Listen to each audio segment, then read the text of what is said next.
I was kind of sad that it kind of ended. I was like, oh, no. Yeah. He was supposed to I be. agree. He was like that. He's the typical role that usually Hollywood do for women, where like, oh, this one's just for romantic purpose. Like he was the romantic purpose, and I Yeah. loved it.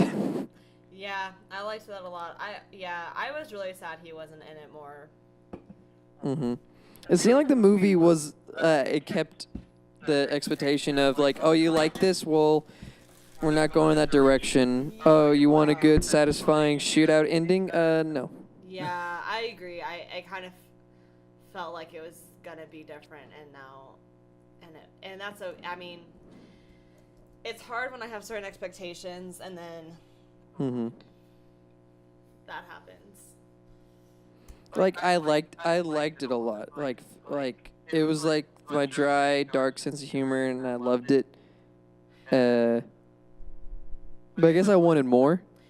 Yeah, I felt the same way. I mean, that's kind of what I said after we saw it. I said, you know, I liked it, but I thought that it was going to be different, and like I thought it was going to be more of what I anticipated instead of just a little bit. Did we start already? I guess we started. Oh, okay. All right. Well, I'm sorry. Continue. I kind of started recording when we started talking about that monkey. So I was like, oh, okay, I'll just go ahead and start recording. Oh, okay. Nice. So you're recording on your end too. Yeah, go to my end. Okay, cool. Dope. All right. This is good content. I'm not gonna waste it. Let's talk about This is gold.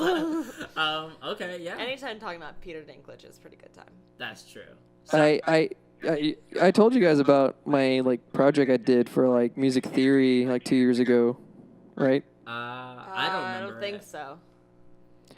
We had to compose a like a four voice kind of song with different cadences and like the way you like write music, and I just did it in piano, and I kind of just like needed a title, and I kind of want to write like poetry to it just to add like lyrics to it because I think you can add extra points. So I wrote a song called Peter Dinklage is My Hero, All Hail Tywin Lannister. And I just said it, and it's like the song does not match anything of what the title is. Just more just like dun dun dun dun dun. But it was just, I read the poem before. It was more, and it was just, I don't know where it is. But I just remember one line, and out of context, it just sounds wrong. But it's just it goes like He stood so tall in the world that viewed him so small. Oh no, that's so horrible. Can we have that be like the intro to our podcast? Yeah. That's the title of the podcast. Stood so tall in the world that saw me small. I would absolutely love that. And then tag Peter Dinklage in every single podcast. Tag him on Instagram. I could talk about Peter Dinklage all day. Honestly, me too. He's one of my favorite modern actors. So we're gonna agree that Yeah, he's have you the guys- strongest part of Billboards then. Apparently. Well, I mean. It's like tied with Sam Rockwell for me. Yeah, he was such a just as a clear thing, guys. We're going to be talking about 3 billboards in Missouri and the town of the such and such of the billboards. That's so totally the title. It's Absolutely literally the title. not. But yeah, I think this is the first time I've seen Sam Rockwell like full on in a movie before, because I'd always like heard his name in things. But I was expecting someone much different, because he was like the definition of a goober in this movie. Yeah. Oh yeah. He played like. Go ahead. Oh, I think he had come up in a couple of conversations between DJ and I. Yeah. And he's, so let me preface by saying, like, I think he's a really good actor. That's never a good sign.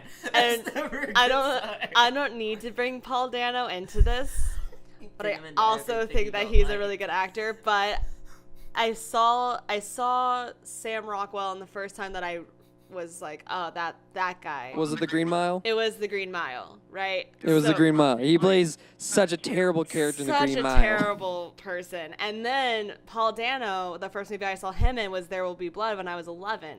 So Great choice. Both of them are forever ruined for me, but like in a good way, where they were so good in the first thing that I saw them, and then I was like, nope, I hate them. But like they did such a good job in the roles, but those are not roles for first impressions. Yes.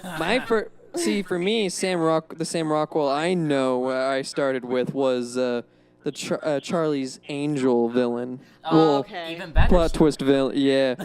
Yeah, he's in the first Charlie's Angel movie. He plays like the victim, and then it's like a plot twist while like him and I forgot her name. She was also in E.T. Oh, Drew Barrymore. Drew Barrymore. Like they had like a thing, and then like find out, oh no, he's the villain all along. No. How does that come up in so many like? And then he goes back at playing his like smuggy like evil self, and I was like, oh okay, that's Sam Rockwell. I liked Sam Rockwell in this one. I really liked Frances McDormand, but I would watch Frances McDormand in anything. Yeah, I think this is the first time I saw Frances McDormand in like a thing like from beginning to end too, and I don't. Burn After Not Reading. even Fargo. Oh, I forget. She's such a chameleon and such a great actress that I forget. She that does I've seen her really- before. Good save. She's in Harry Potter. What? Yeah. Who's she in Harry Potter? I think she's in Harry Potter. Oh, Am does I she thinking play the about weird like? lady with the glasses? No, that's Emma Thompson. Okay. Who did she play in Harry Potter? All right, pulling up IMDb. Are you talking about Emma Thompson? No. She plays the cat. She voices the VO for the cat in Harry Potter. Such like very like extended meows. I do have to say her cameo in Hail Caesar is one of the best scenes in that Oh, film. where she Oh, dies. I know. Yeah, well, she doesn't die. She chokes. And the thing is, like, it was so casual of a thing that you know that happened to her several other times. all the time. Oh man, but yeah, no, she was really good in this. Who else was good in this? Sam Rockwell was good. Sam Rock, Woody Harrelson. Oh yeah, we're divided on Woody Harrelson's character in this movie. Mary, how do you feel about him? Because remember you said you weren't too keen on him. I mean, I like him, but it was just kind of like, all right, you're here to die. Yeah. Well. It was like more like it wasn't like the character, like he was being a good job. It was just playing just Woody Harrelson. It was just like not the dialogue, but like the way they, I kind of like his character arc. Just it didn't feel like right in his character to do that, in my opinion. Like Yeah. it didn't feel like that's what that guy would do. Yeah, I feel like they wrote a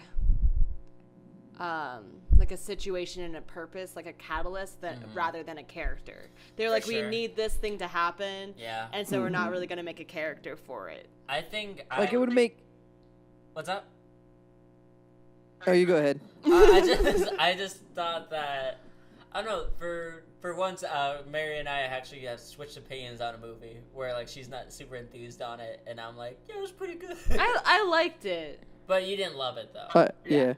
But I enjoyed his character a lot because I respect a movie that like can swerve me really well because it very rarely happens, and that like totally did it for me. Where I was like, oh wow, he's not even gonna be in the second act. Oh wow, that's cool. Yeah. And I Like also, I did like how they turn his death into a punchline. I did like that a lot. Yeah, it was fun. I also liked how like he made the situation more human. Where like in a generic like movie about billboards or whatever it would be called, like he would be like a more of like, you gotta take him down and you gotta take him down now, and then Frances McDormand was like, no, I'm not gonna take him down at all, ha ha ha, and there'd be antics back and forth. But like with this, it felt like he was just like, nah, come on, man, I'm trying to do my job. I didn't want that to happen to your daughter. I'm still trying to figure it out. It's just, what do you want me to do, kind of thing. But I enjoyed him as character. I do gotta say, the priest scene was very fantastic. I love that kind of. It was a good like a good 1-2 to the patriarchy, in my opinion. Which scene? Like when the priest is like the priest scene, where like the priest.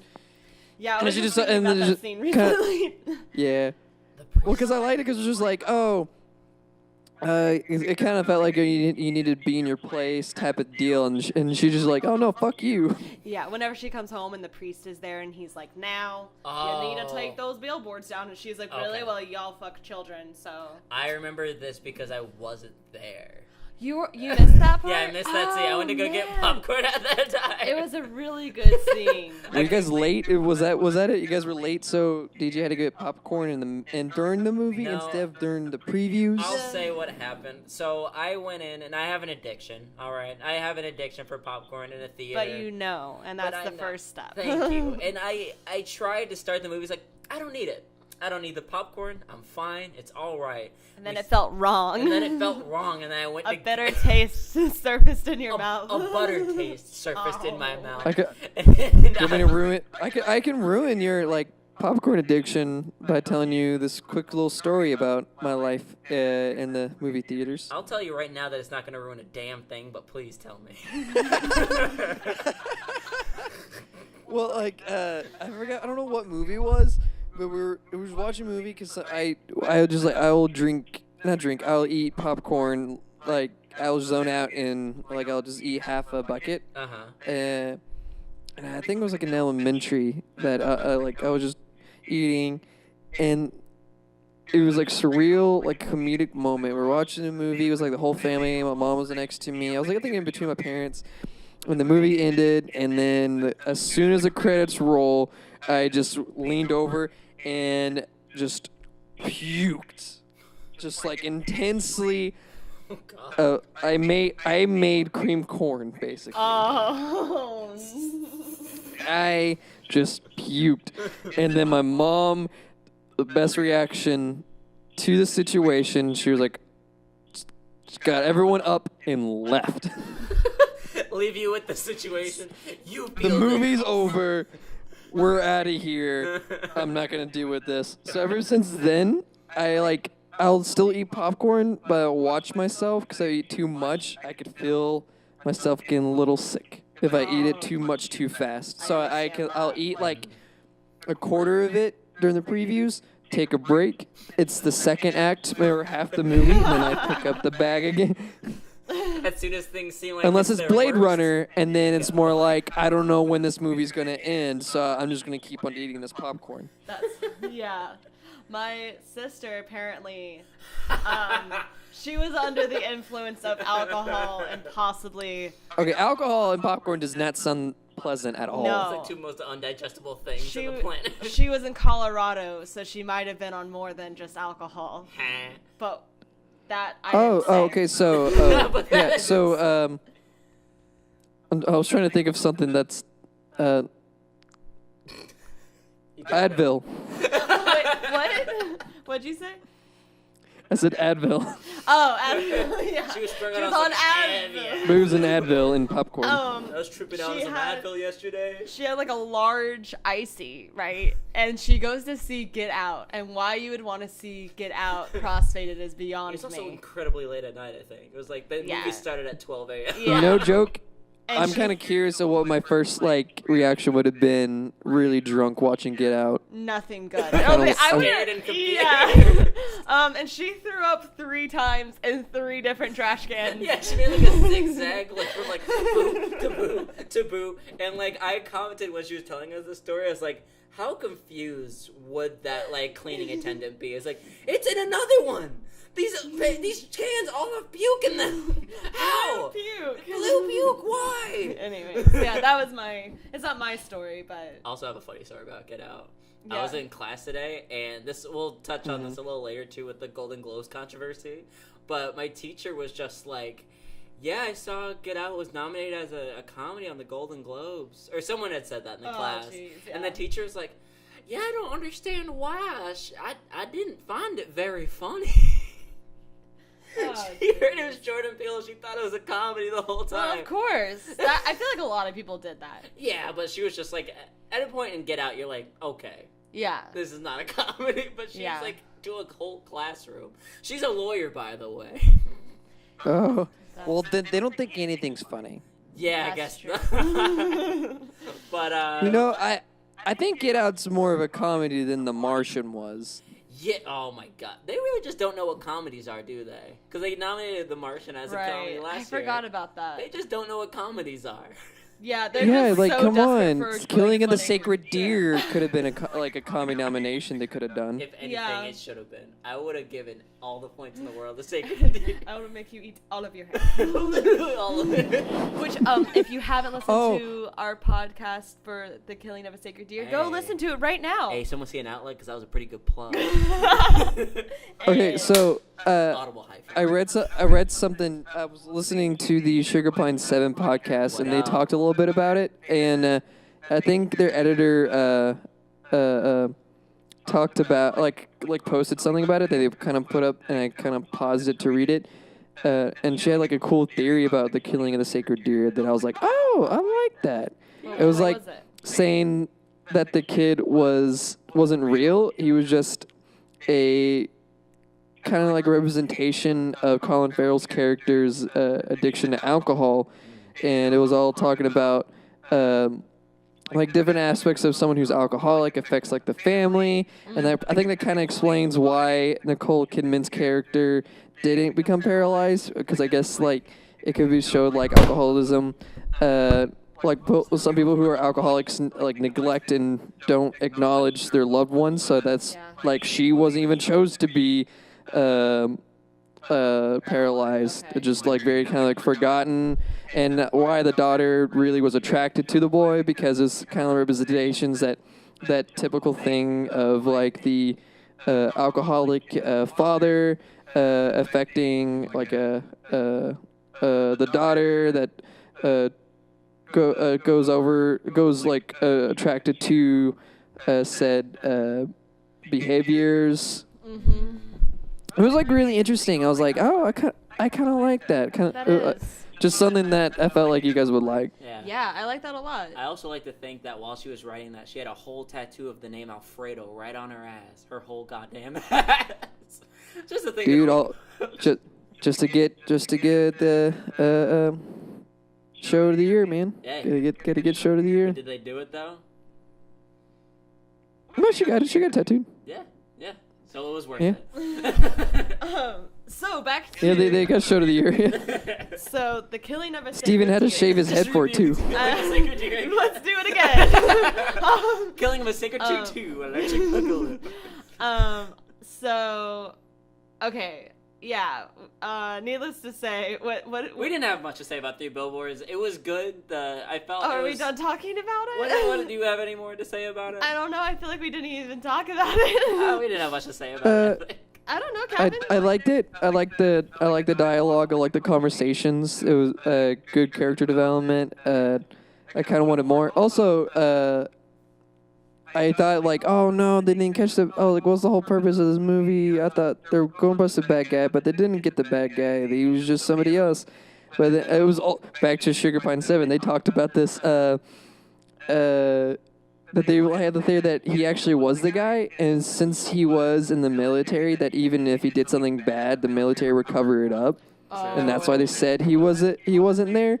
So he still was the guy. So at least like, oh, okay, he's gonna kill him. I just wanted to see a rapist to get killed. That's all. Is that too much to ask? That somebody who did something wrong Is that gets too much to I know. ask? I kind of thought Is that that's too what much I was gonna get. Yeah. I They told- went very action-y towards Yeah. the third act. I told DJ. I mean, well, because I know there's a lot of movies like this, but I kind of wanted it from like the middle onwards. Like I feel like the whole first half of the movie, I was like, okay, I'm more interested in what was gonna happen for like half of the time afterwards. Okay. Well, like, I'm kind of curious to view it as a second time. I was like, oh, it's actually not about finding out the killer. It's more about grief. Yeah, most definitely. That's kind of how I oh, at the end I was like, oh, it wasn't actually about like an investigation or a mystery. It's more like I'm a mom and my cub is dead, and of course I'm not all there. I need some like reformation, and obviously it's like, oh, you can't rely on religion because she obviously wasn't religious, and she couldn't have to follow much of family because the son kind of like, so it's like she had to like had some control and took control, and I like that. Yeah. I'll definitely say this movie was It was good for me because it felt like they had characters that felt like humans. Yeah. And that's something I have to say about Lady Bird too when we get to it. But like, I liked this movie because it wasn't dictated by what the plot had to get to, but how the characters got to the plot, which I would very much like to see more of. Like, everyone felt like there was a limit to their cruelty. Like, the scene where, like, Woody Harrelson, like, they're having the conversation in his office, and then Woody Harrelson starts coughing up blood, and, like, it's, like, an instant shift between, like, that was so funny. yeah, like, yo, fuck you, to, like, oh, okay, all right, you're dying, all that right. was one of my favorite scenes. Yeah, and, like, it shows, like, oh, these aren't just, like, archetypes or stereotypes. They're, like, people interacting in the story. These actually could be the people in Missouri. Yeah, exactly. And then also, like, I know a lot of people had a problem with that, but what's his name? The doofus. Sam Rockwell? Yeah, Sam Rockwell. Like, how he got, like, an actual, like, really good, like, redemption arc from, like, being the most hated character in the movie to, like, one of the main protagonists by the last, like, 10 or 15. Like, that scene with him and the guy from Get Out, where he throws him out the window was, like, one of the most, like, I feel like iconic, like, scenes from that movie. Because it was just like, oh shit, oh my god, what the fuck kind of moments. And you don't get that in movies very much. At least I don't in movies these days. And I thought that was really cool that they, in an hour, took this character that was just heinous and terrible, and you want the worst things to happen to him, to turning him into this person that's, like, has something to fight for and, like, feels like a good guy. Yeah. Yeah, and I liked it because it was like, oh, go ahead. Oh, no, you go ahead. I just like that, like, oh, even though he was like, you could be an awful person, doesn't mean you have to be an awful person forever. Yeah, exactly. Yeah, I was just kind of, It was like kind of what I was racist, evil cop turned to not so racist. He seems alright cop. Yeah, Good for Missouri cop. Yeah, I liked that there wasn't. I mean, I know that Woody Harrelson left him the note, and that's kind of what channeled the change in him. But I liked that there wasn't some crazy moment of, you know, it would have been so messed up if they had done this, but like if he had had a sister and she got raped and then he was like, oh, I'm all about it. That would have been so messed up. Yeah, obviously that would have been flawed for so many reasons. But I liked that, you know, it was just kind of like, you know, self-fulfilling prophecy. Someone finally said, I see the best in you, and he said, okay. Exactly. I'm trying to think who else. I really liked, what's his name from Get Out? Whatever his name is, he was like an awful person in Get Out, and this one, I was like, he's delightful. Yeah, like, he's like a little stringy, what's his name? Eddie Redmayne, except American. And more lanky. More lanky. I was like, yeah, I like this guy. Yeah, his performance was really good in it, throughout. And they also, like, handled him being gay in, like, a very, like, non-on-the-nose way, which I very much enjoyed. Because that's why Sam Rockwell was mean to him. It's because he was like, gays, blah, blah, blah, blah, blah. I think Sam Rockwell's character was gay, not the redhead. How did you feel about Kevin? Did you think he was gay? I got the impression that Caleb Landry Jones is the actor's name. That Red Wilby was gay, and that's why Sam Rockwell was always fucking with him. I don't know. I could be wrong on that, but that's just the thing that I got from it. And I like that it was, like, so subtle that I was like, oh, maybe it was, maybe it wasn't. Yeah, I think you see, I don't assume anything. I just, like, you are who you are, and... Yeah. I didn't assuming so much fucking sexuality. It's just because he kind of... And you were just going to let that happen to me. Yeah. You were just going to let me look like that. No... God. I had to. That was too funny not to say anything like that. I hate for a second. I was like, oh, he's setting up for a good joke. I'd give it a 7.8. 7.8 out of 10. I don't need to see it again anytime soon, but I thought it was an enjoyable ride while it was happening. Yeah. Kevin? I think I'd give it like a also 7.8. Really liked it. I probably would watch it again. Just because I know there's a lot of jokes and see, especially the context of viewing it as not as like an investigated, which is more just like people going through some stuff and just. I would watch it again. Yeah, I give it I think a 7.5. You couldn't have us all be 7.8s, could you? So. couldn't have. I that really liked Just it. just add 0.3 points. Just add No, 0.3 so points. 7.5. I won't be peer pressured, so happen. Mary's Billboard 7.5 for 3. But Peter Dinklage, like- Peter Dinklage. oh, He didn't have to hold the ladder, Mary. Oh, He didn't have to hold the that ladder. was so sad. That holding the ladder had to be 0.3 points. Come on. Come on. Okay, whatever. Peter Dinklage's mustache gets the extra 0.3 points. I think I gotta go now. My heart is broken right now. What? Nothing. Keep on going. What's broken? No, like I was saying, like my heart was broken because she said something about sad about. Something was legitimate. And I was- in your house. Like, I think And I was gonna play it off, and you guys had to drag it out of me. I will have to say, just because I want to mention it, my favorite part of the movie, besides the scene with Frances McDormand and Woody Harrelson, whenever they're arguing and then he coughs up the blood and she immediately goes into like a very nurturing state. On that same level, I really liked at the very beginning of the movie.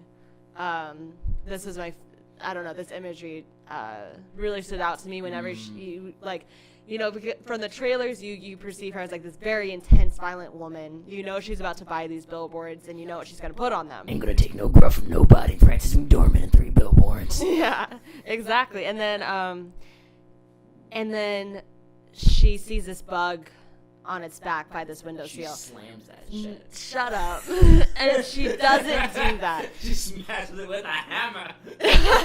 Very nice.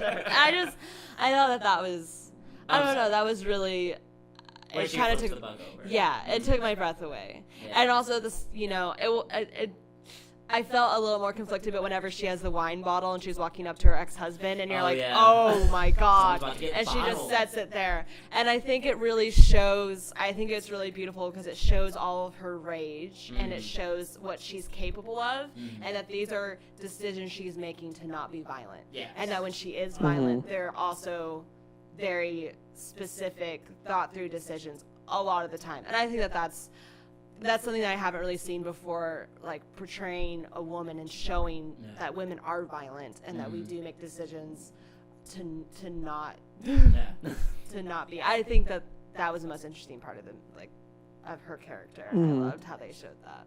Okay. Kevin, I have 3 questions for Kevin, if that's okay. Mary, is No. that okay with you? No, right. absolutely not. Superseded, Kevin. Is that okay with you? Okay. I am being overthrown in this. This is a damn mutiny, is what it is. Oh my I was like, I'm gonna ask you this. It's gonna be like you're gonna have a say in this, but really I'm just doing this to be polite. And so my question is, Your question. Oh, Michael, I thought you had a question Oh. for me. okay, sorry. I was acting like DJ. No. My questions are, A, which one do I want to start with? I don't know what your questions are. What accent do you think Woody Harrelson's wife had? Was it American or was it British? I don't know. Right? It changes, right? It changes. You know what? It could be It could be like South African, because South African could sound like a mixture of the two. I swear to God, there's one where she's like, apple pie and all this other stuff, and then like another one, she's like, "Hey, Woody, what are you doing? You know how hard it is to raise 3 kids? I'm all by curious if yourself?" she's like a British actress that Maybe. lied to say that she could do a Southern accent, and then they're like, "Oh, she really can't do a Southern accent. What are we gonna do?" And she just kind of just like, "I'm trying." I'm trying my best. Yeah. Okay. That's a great question. I don't know. That was a thing that was like, so. What's the backstory of how did a British lady marry the sheriff in a Missouri town It was like from Dragon Ball. and have a really fancy house?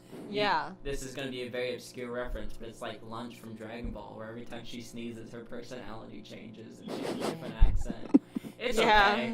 Everyone in the comments, right? All 2 people in the comments are going to support me on that. I mean, yeah. that's if we get 2 people to comment. Hell yeah. I'm gonna make an account just so I can comment.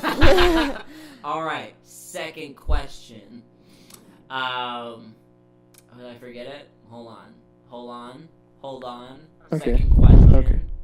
Oh. Okay. Thoughts on the husband's new girlfriend? Good or bad?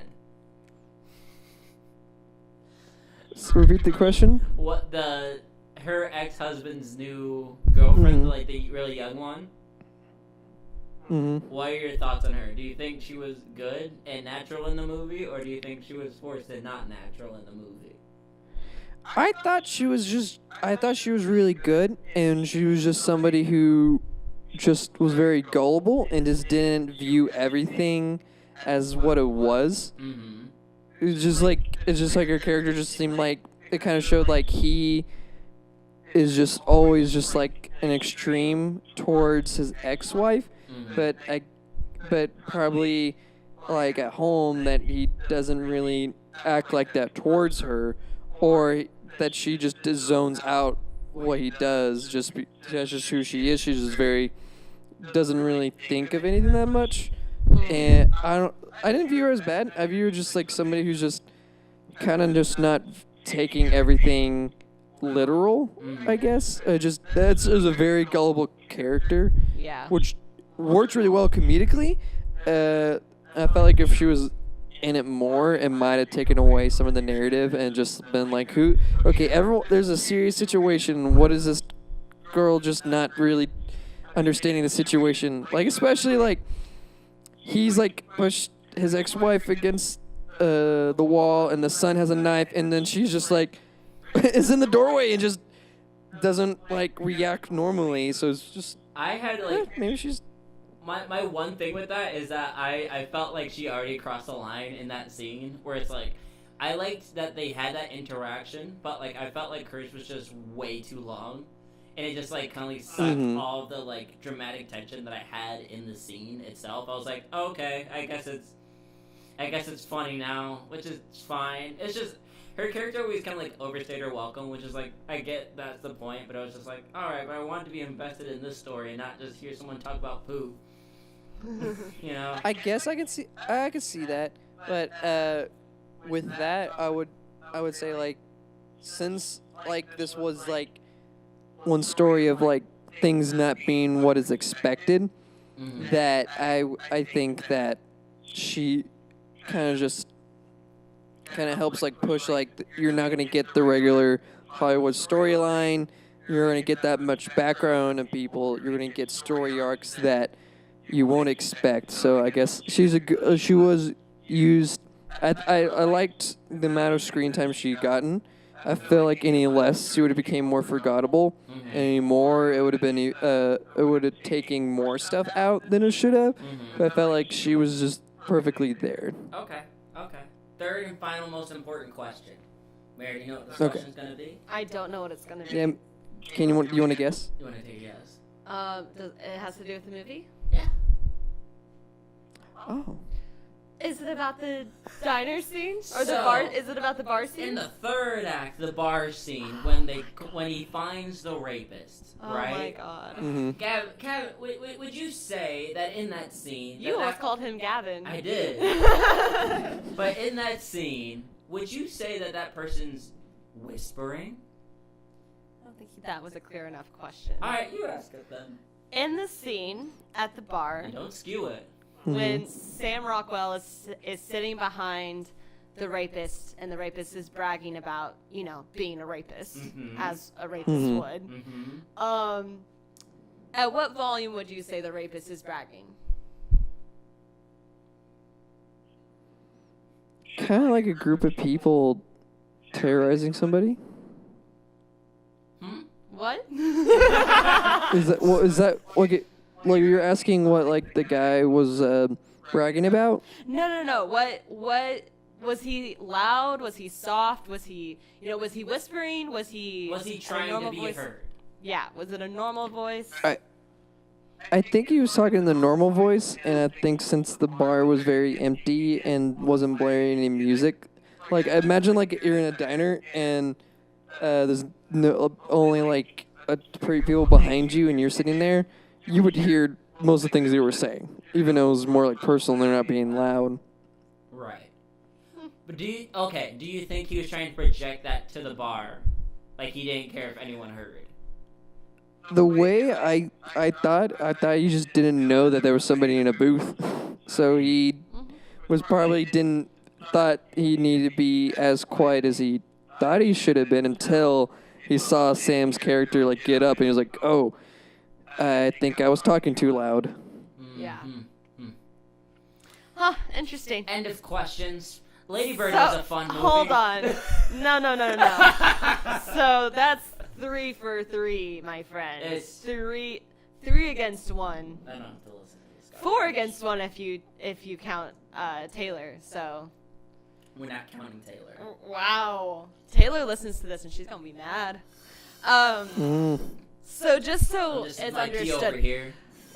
Stop. It's not even tea. You imbecile. Kermit the Frog over here sipping his tea. Stop.